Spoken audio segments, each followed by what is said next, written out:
What is up, guys? This is episode 20 of the Good Shit Podcast. I'm Oscar Cifuentes. And I'm DJ DSP Central. And if you've noticed, we're a two-man team now. So, due to so many missed shows and other obligations, the guys that I've decided, we'll just stick with two people. Keep it simple, Hey, but you know what? A two-man booth is usually what works best. Exactly. We Nothing tag team this. Nothing against the guys, but a lot of the best commentary teams got two people. Exactly. At most three, but you know what? Two is all you really need.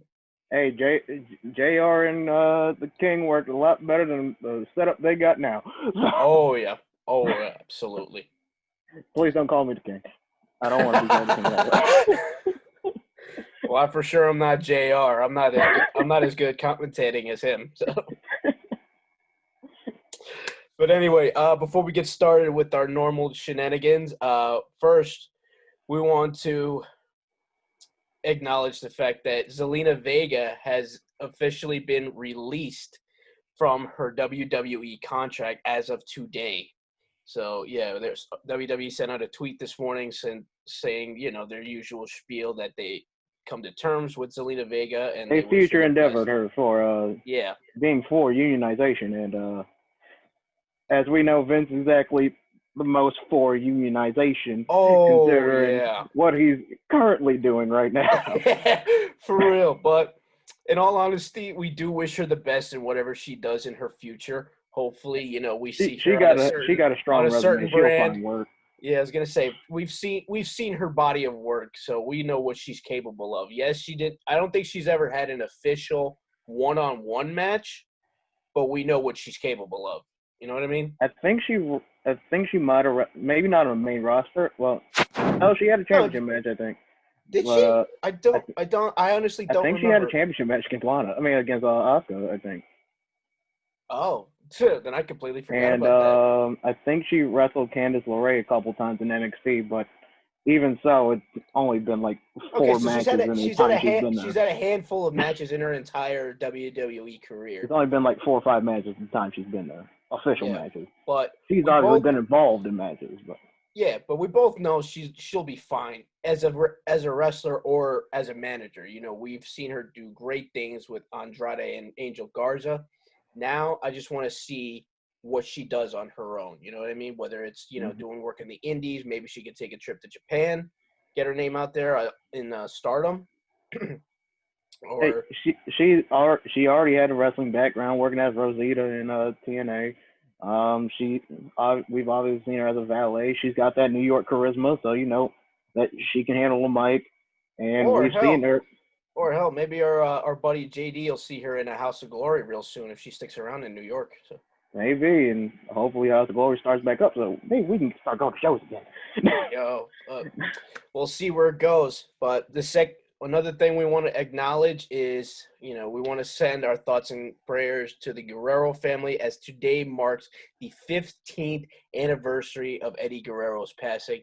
And you know us, we've probably mentioned Eddie more times on this show than we can even count.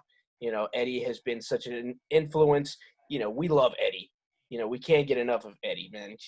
Eddie has set the bar for so many talents, not just Hispanics, but just talent in general.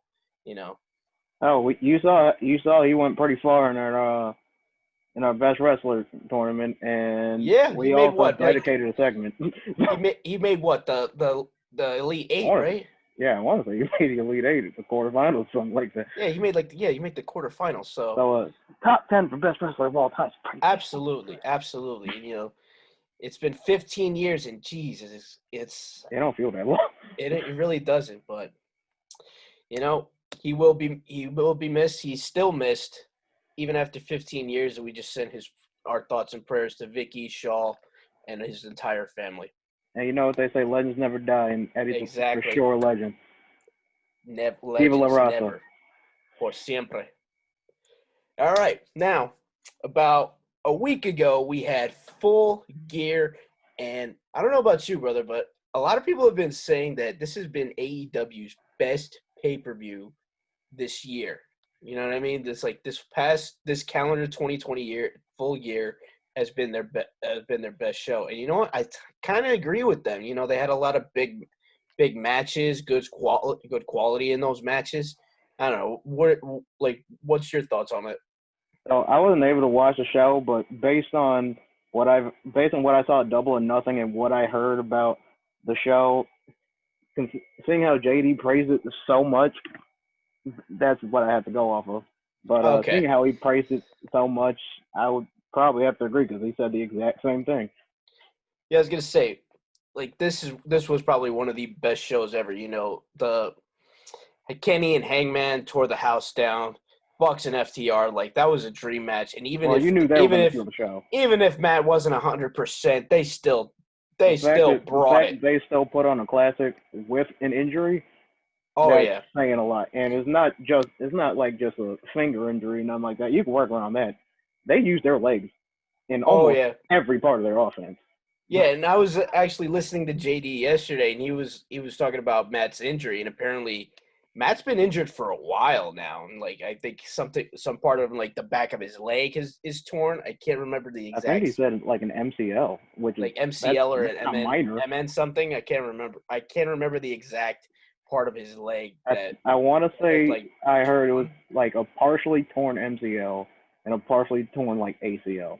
And that's not exactly a minor injury. Yeah, and so far that match he had against FTR, that was his 9th match wrestling with that injury. So the fact that he's gone that long and is not gone really for surgery yet. He hasn't really lost a step. Like JD was saying, he's so good with that injury. Imagine how he would be at 100%. That's insane. Exactly. So yeah, Bucks, FTR, those are some amazing athletes, and when you saw a lot of unexpected moves from both teams, you know. Another good match was oh damn it! I just got caught up in FTR and Young Bucks so much. I'm like starting to forget Cody and Darby. Oh my God, that was such a good match. And I was surprised they pulled the trigger so quickly, but Darby also had to get a win at some point. Oh yeah, but it also is kind of weird to have Cody be a transitional champion. Yeah, that's another thing I wanted to discuss with the guys. You know that they went from Brody back to Cody, and now Cody just handed it to Darby. Like, wouldn't it have made more sense for it to go from Brody to Darby, like straight to Darby, like cut out Cody as a second reigning? I think the reasoning was because Brody was like he got hurt, but if that's the case, then I would have had it vacated and just have a championship match for it then. Instead of. But I'm like, how would they set that up though? That's the thing. Would it just be like, previous champion against the number one contender, or would they have to do like another tournament? Excuse me. I mean, like tournaments usually aren't a bad way to decide it. But I feel like they just had the world title eliminator, so it wouldn't really make sense to have another tournament for a vacant title. You know what I mean? I guess Brody getting hurt kind of put him back in a corner, but in a sense, yeah. But I'm just like, I don't think Cody really needed to win it back like that.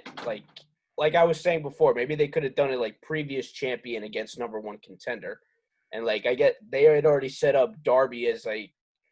They had already set up like Darby as part of the match already. Like they had announced like whoever wins between Cody and Orange Cassidy in their second match would go on to face Darby. So I'm like, okay. So they could have just played it off like, oh, Darby's the number one contender for that title. And then, you have previous champion Cody, they try to present it to him. He's like, nah. Like he could have done it like that, like being honorable competitor and be like, nah, I don't want to just be handed the title. I want to try and earn it against whoever is the number one contender. And yeah, Darby being that contender, they could have set it up like that, like something like that, instead of the transition from Brody to Cody and then just handing and then just although they did have a hell of a match though, and yeah, they described it as Cody passing the torch to Darby. And yeah, but that also kind of feels like a Charlotte reign. I don't want to compare Cody to Charlotte Flair and any stretch of imagination, but that kind of felt like a Charlotte title reign where they kind of just put it on for the stat. I mean, but at least Cody's wasn't as long as Charlotte's. Well, Charlotte did lose the title in like 30 seconds. But I mean, like, but at least he didn't hold it for so long. Yeah, that's what I mean. He didn't. It wasn't a reign of terror. Yeah, exactly. It was just getting from one point to the next. But it is what it is, man. But hey, we got a new champion. It's time for a new era. And I was scrolling around on Twitter, and even TNT, the network, put on their Twitter bio, Darby Allin is our champion. So I'm like, damn. Awesome. Even if the fact that TNT it's themselves are rolling with that, that's how impactful. I think we'd have to expect Darby to hold the title for a little while if TNT's doing he better. Yo, Darby's been like my number one guy since he debuted. Like the minute I saw that match with Cody, I was like, yo, this guy needs to win a lot. Like this guy is going to make it. This guy is going to be a star. Well, much like you, he was instantly over with basically everybody as soon as he came out. Oh, yeah. And that's very hard to do, especially on your for first somebody night, that too. No one really knows. Yeah, I was gonna say, it's different if it's like a Matt Riddle or like an Adam Cole who already built up a name on the Indies, but Darby was a relatively unknown even if you watch the Indies. Yeah, I was gonna say, you see his work in like Evolve and in other indie promotions, and you're like, who the hell is this guy? And like now you have this match with Cody at Fyter Fest, and that really put him on the map. And now look where he's at now. Like literally, superstar. Like literally, if they're gonna do a documentary about Darby, I think the first words out of his mouth is, "I owe my career to Cody." Like, no offense to Darby, but that's kind of Cody kind of has a way of making people. Darby's definitely a testament to that. Absolutely. At least when Cody's given the freedom. Oh yeah.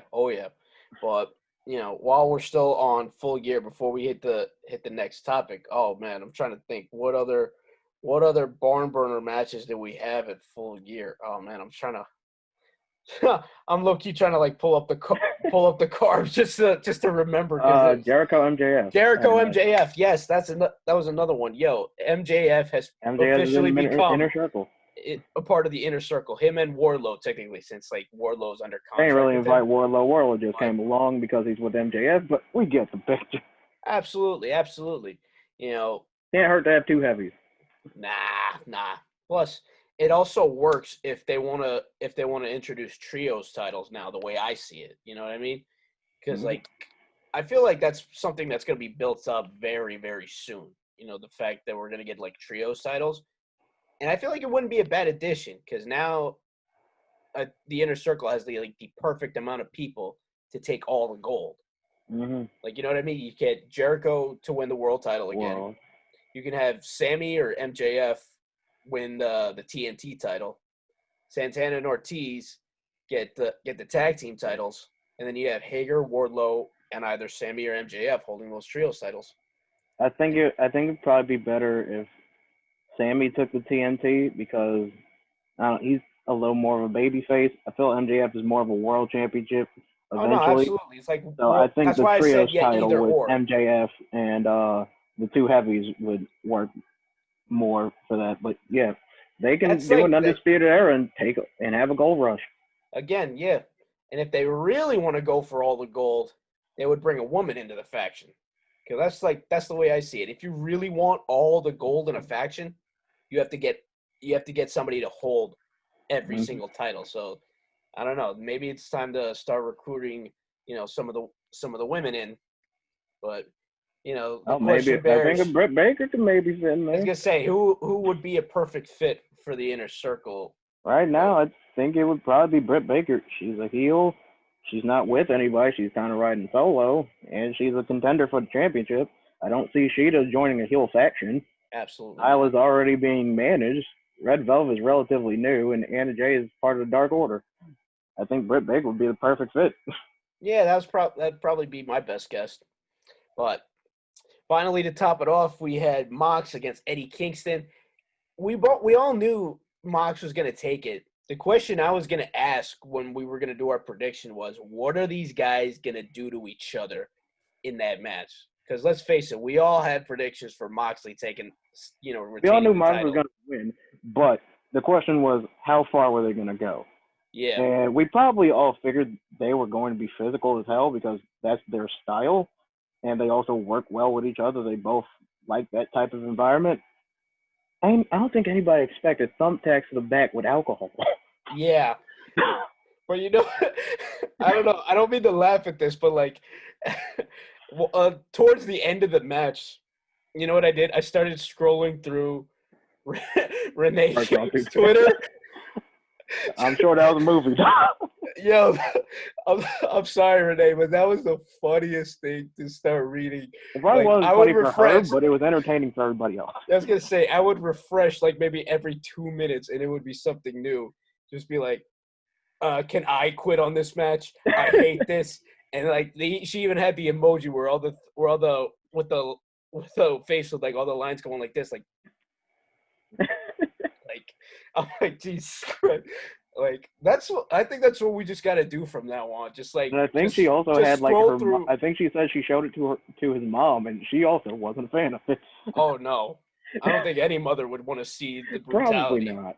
No, that's kind of a thing that we got to do some like every time. Like see what type of match Mox has at a pay-per-view. And if it's extreme enough, we got to scroll through his wife's Twitter to see what her reactions are. Because like, no offense, that'll like, be a segment. It's short from having her film her own reactions. Reading her Twitter for her reactions is like funny as hell. Now, I'm sorry, Renee, segment. But I'm like, you married the guy. You know what he's capable of. You know what you did. Yeah. You signed the marriage license, man. He was doing the same stuff in WWE, just to a lesser degree. Exactly. Hell, he wanted to go that far in WWE, but they wouldn't let him. But PG. Exactly. It is what it is. But all in all, this was a great pay-per-view. Hopefully, you'll get to see it, brother. But I hope everybody else who did watch it enjoyed the hell out of it. And it's based on what I've heard, I think I'm gonna have to find it. Oh, if all else fails, I'll give you my info, and you can start watching it on my BR Live account from now on. They don't have to know. Shh, I won't tell. But while we're still on AEW business, we want to say congratulations to Cody on finally getting his family name back. It took a long time. It took this long for him to get his name back, but exactly, he got it back. He got it back. So last Monday, WWE filed cancellation notice with the United States Patent and Trademark Office, surrendering, the Rhodes trademark. And back I think it was like months ago. It was last Monday, and then that's last Wednesday, it was finalized, and they had secured that back in 2009, and it was valid for like 10 years with a 6-month renewal period. So they've had this man's family name for 11 years. For almost 11 years, and haven't had this man in the company for what, 7 years now? I was gonna say, it was like back in 2013, right, that he left. Around there, I was thinking 13, 14, around there, but I was gonna say, he hasn't been able to use his name for like 7 years. Yeah, his family name for 7 years, and back in April he filed the trademark, and and that the month after, back in May, they tried to revive the renewal, blaming COVID for the delay. As petty as that is, they were gonna try. We know about them.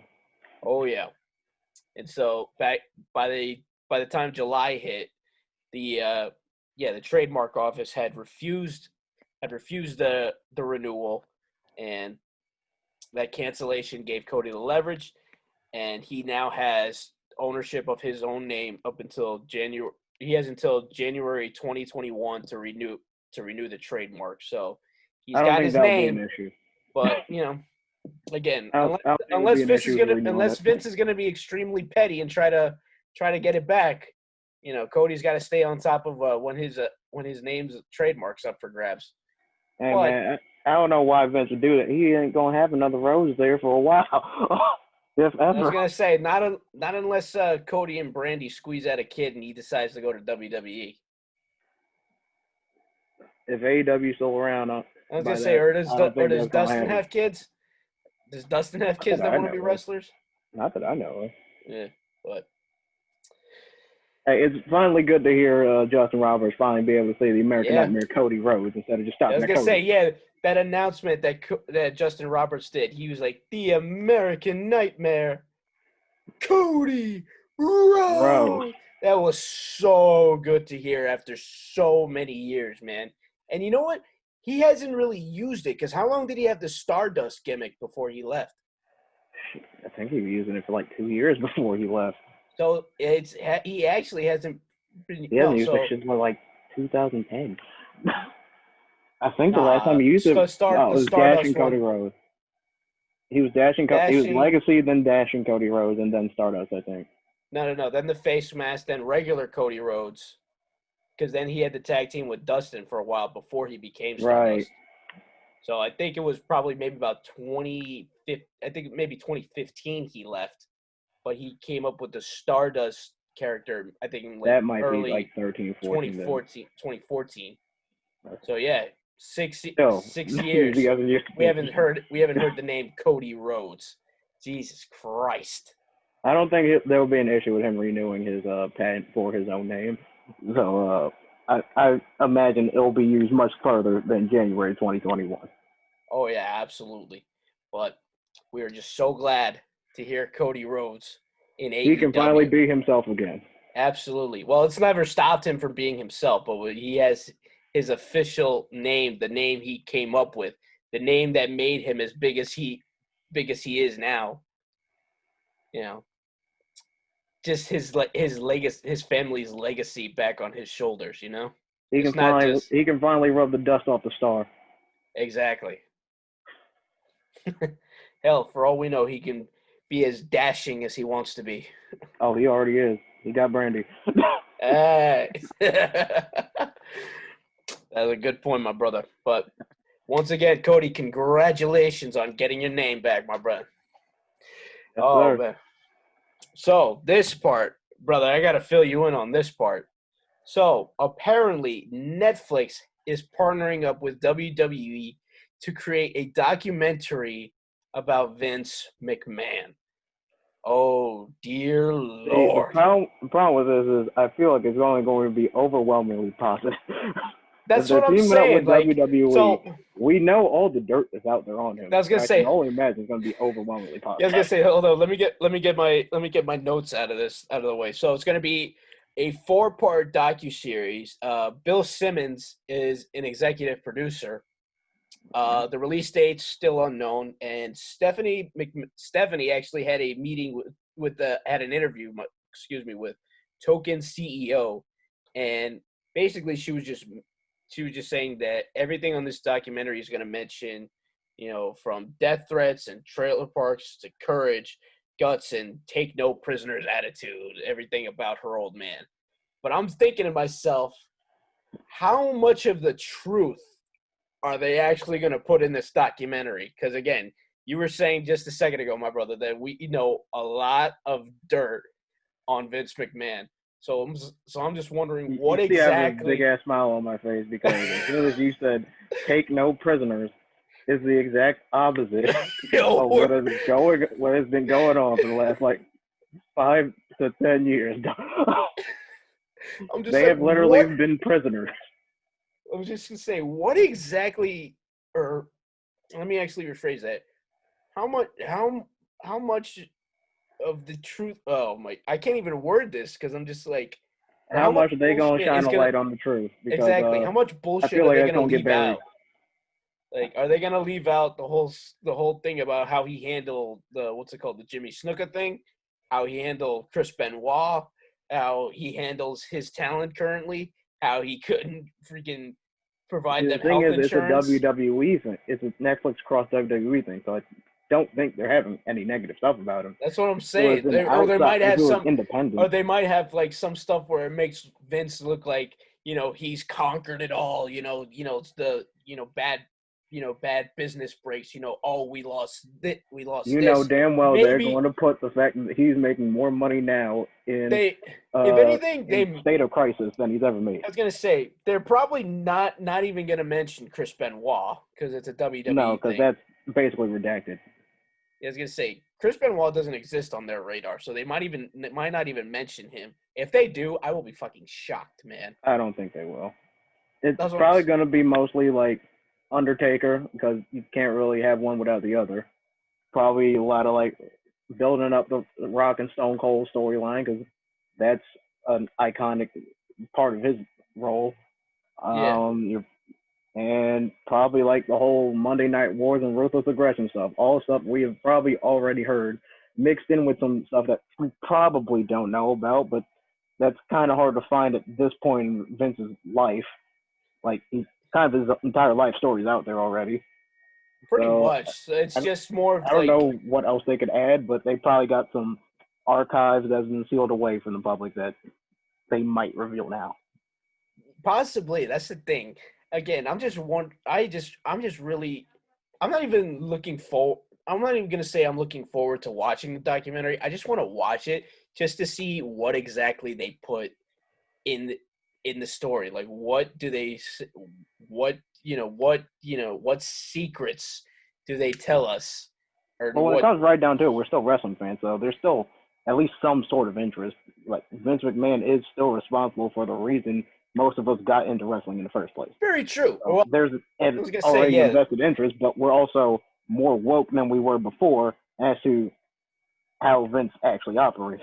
Not to mention the fact that, you have all these dirt sheets and all these documentaries, the dark side of the ring has been shining a light on a lot of Vince's practices and his business. So I'm this just like, target practice for dark side of the ring. Oh yeah. Especially when it comes to, wrestlers that have died on his watch. So I don't know. This is going to be an interesting documentary to watch, and I don't know. Hopefully, by the time it comes out, we can all get together just to point out the truth. Be like, "Yo, that's bullshit. That's bullshit. That's bullshit." Well, there's probably going to be a lot of that, but yeah, I will say, even though because it's a WWE production, it'll probably be very well made. But like we've been saying, it's probably going to be well made. But how much are they going to stay like neutral, or are they just going to shine all the light on this in a positive way possible? I don't know. It's like that's going to be the biggest mystery of all. Like, do they make Vince look like a triumphant hero, or do they actually shine a light on who Vince McMahon actually is? I highly doubt it's the latter, but it's fine if he's got the positive traits. Obviously, he's done something right to be around this long. Of course. But we also know there's some dirt on the nails. Oh, yeah. So I'm fine if you're going to show some positive light, but give it to us straight. Word. Give us it all. Like, don't be overly negative. I was gonna say, tell us the stuff we really don't know, man. Like, good or bad, we'll take it either way. Exactly. You want to make it a good documentary? Like, you got to tell us the whole truth, man. No, we might, probably not, but we might change our thought on Vince. It can also further our thoughts about Vince. Just give it to us straight. Give it to us down the middle. Exactly. I don't know, but we'll see what happens when it happens.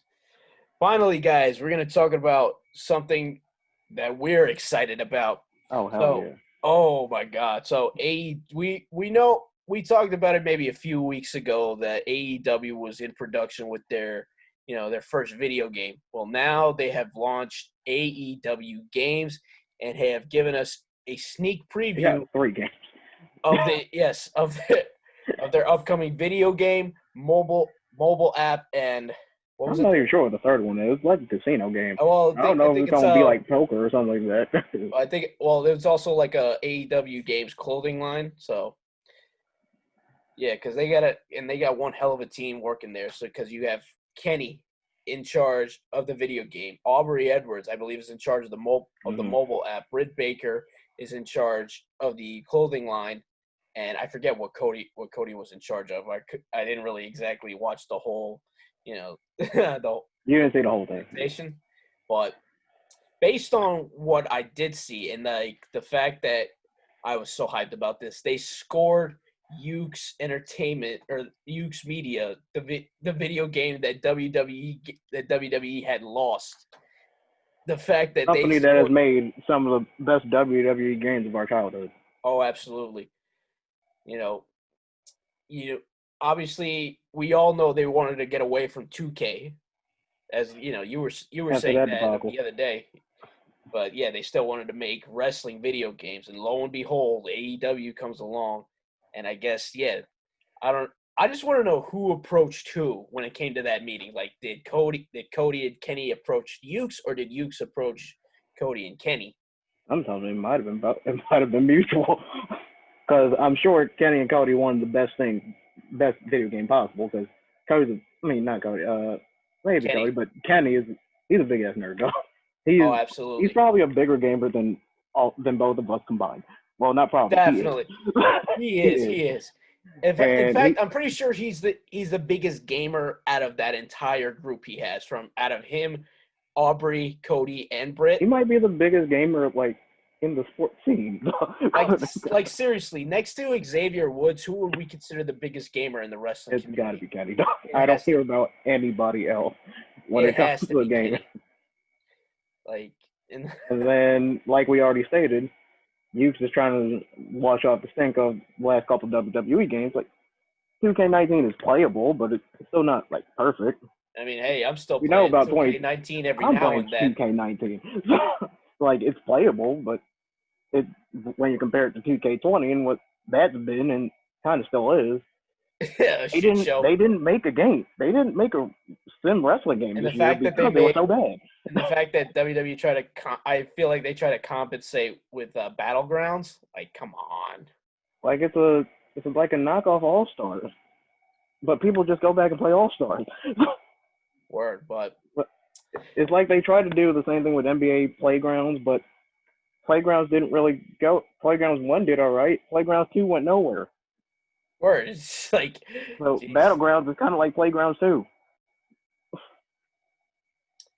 I guess you could say that. Yeah, it's safe to say that. But, they gave us a sneak preview of how the gameplay looks, and holy crap. On top of that console game, probably day one. Ukes brought it, man. Ukes brought it. Obviously, it's not the final product, but based on what they showed us in that preview. We saw but 3 people. Word. We only saw 3 people.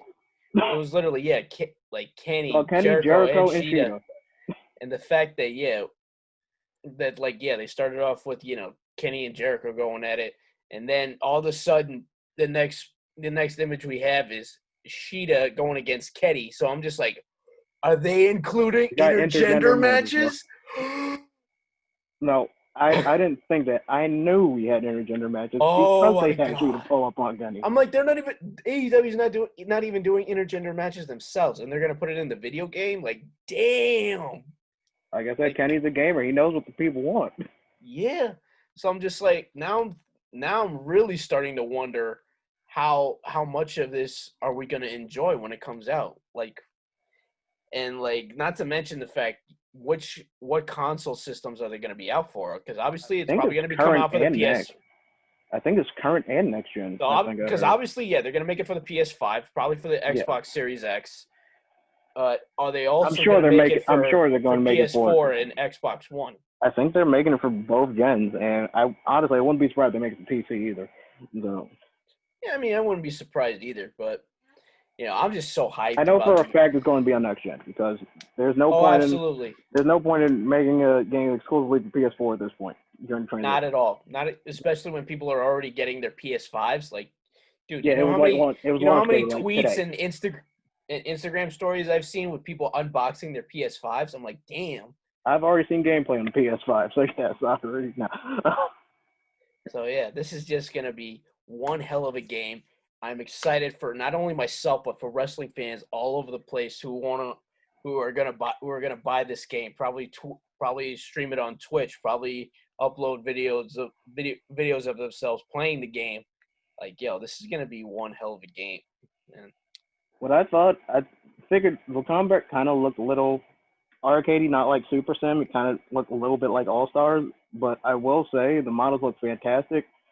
Best of all, Hikaru Shida looks fucking amazing.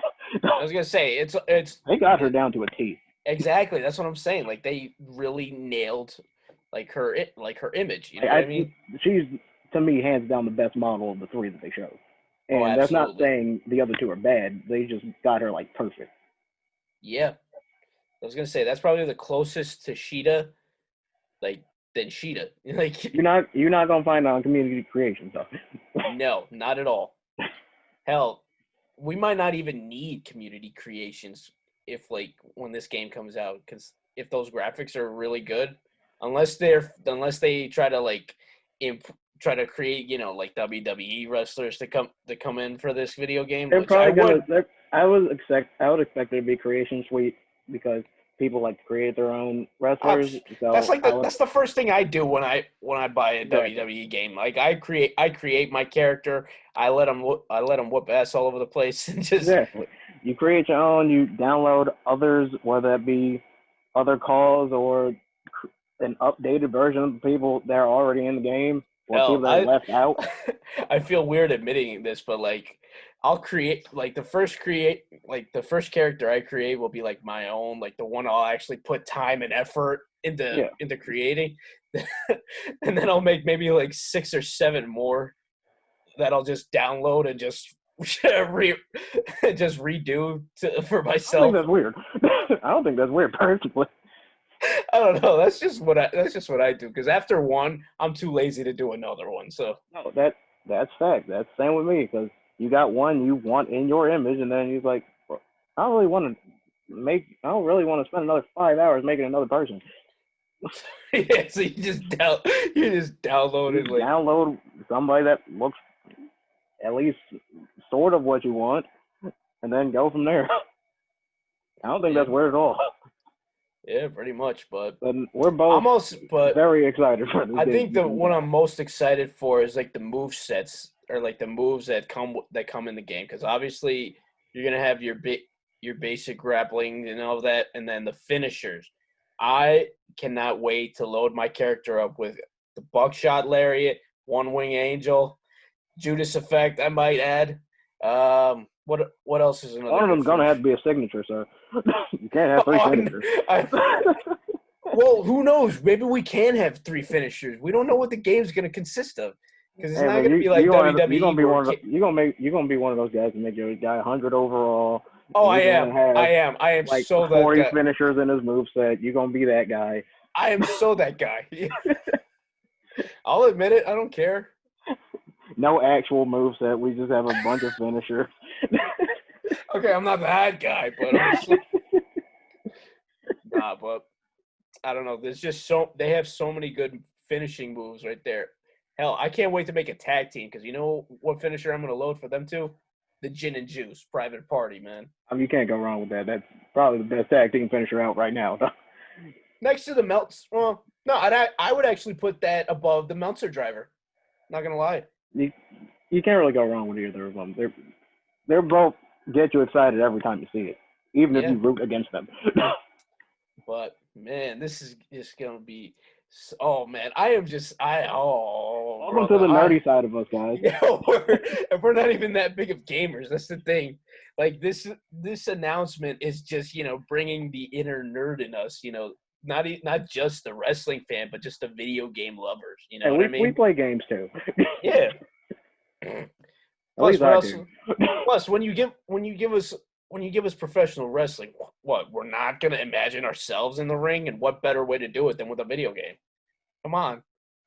And I'm sure they're gonna put some stuff people have been asking like for a long time. Maybe or maybe not. There might be GMO, because that's the same thing people have been asking for since I want to say 2008. VR 2008, maybe. I think. But I hope they have a decent career mode, because 2K1's ever really been doing it for me, and I like to have my player go through a career.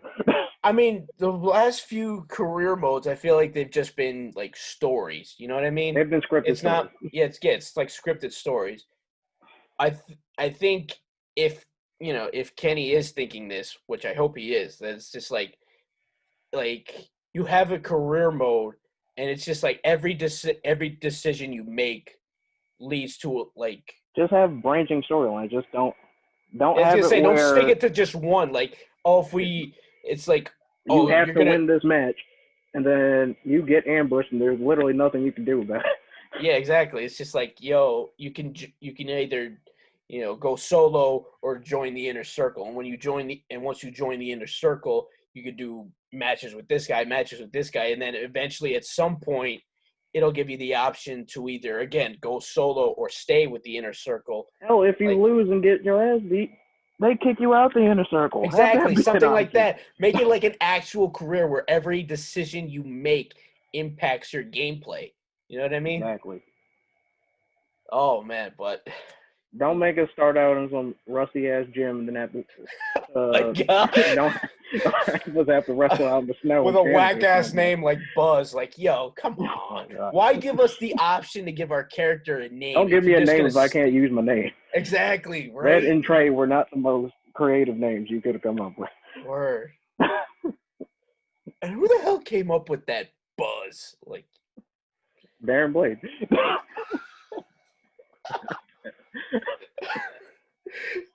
Greatest rival of all time, Baron Blade. Oh my God. Who's had multiple positions in WWE. And runs his own company that wrestles in a high school gym. Yo, word. And can't afford the high school gym. And in parking lots and makes a steel cage match with parts of the cage made out of other parts of cages. Yeah. Oh my God, but oh man, hopefully we get a release date soon because I am looking forward to playing this game. I don't care what I have to buy. I am gonna play the shit out of this game, man. Yeah. Hell, I'll spring for a PS5, man. You don't have to cop that PS5. We can play online, though. I will, dude. I will cop the PS5. I will actually play online. Because I will. Dude, we'll do a little friendly one-on-one once we get set up. Yo, I'm down. It's on, you heard brother. it here first. You heard the setup before we even thought of this. Absolutely. Congratulations. Yes, sir. Oh man, but while we calm down, we want to thank you guys for joining us once again on our 20th episode. And unfortunately, the other guys couldn't be with us, but you know what? I feel like we handled this pretty well tonight, man. Hey, man, I think we make a pretty good tag team, bro. Yes, man. Good shit tag teams, man. That's how it is now. Trademark that. I'm gonna trademark that. Trademark it before Vince does. Tag team. That's how it's gonna be from now on. Trade it before. Trademark it before Vince does. You know what? And hopefully the guys will jump on. You know. Now we can make our own inner circle. Except official. Exactly. But oh man, signing off from our Good Shit Tag Team. I'm Oscar Cifuentes. I'm DJ DSP Supple. This has been the Good Shit Podcast, episode 20. Like the video, subscribe to the channel, follow us on Instagram at Good Shit Podcast, follow us on Twitter at Good Shit Podcast. And we thank you guys once again for joining us, and we see you guys next week.